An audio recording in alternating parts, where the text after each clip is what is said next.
തിരുവനന്തപുരത്ത് നിന്ന് ആലപ്പുഴയിലേക്ക് പോകുന്ന ആ KSRTC ബസ്സിൽ അന്ന് വലതുകാൽ വെച്ച് കയറുമ്പോൾ ഞാൻ അറിഞ്ഞിരുന്നില്ല ആ യാത്ര എന്റെ ജീവിതത്തെ മാറ്റിമറിക്കുമെന്ന്. മഞ്ഞിൽ വിരിഞ്ഞ പൂക്കൾ എന്ന സിനിമയിൽ അഭിനയിക്കാനുള്ള അവസരം തേടിപ്പോവുകയായിരുന്നു ഞാൻ.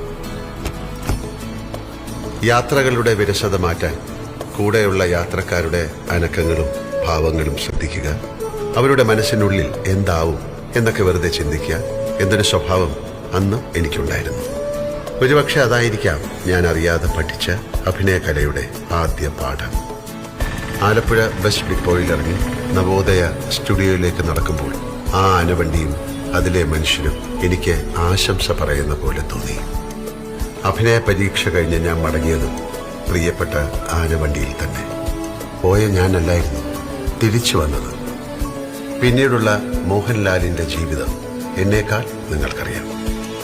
എന്റെ ജീവിതത്തിലേക്ക് ഐശ്വര്യത്തിന്റെ ചിഹ്നം വിളിച്ചെത്തിയ ആനവണ്ടി, നിനക്ക് നന്ദി.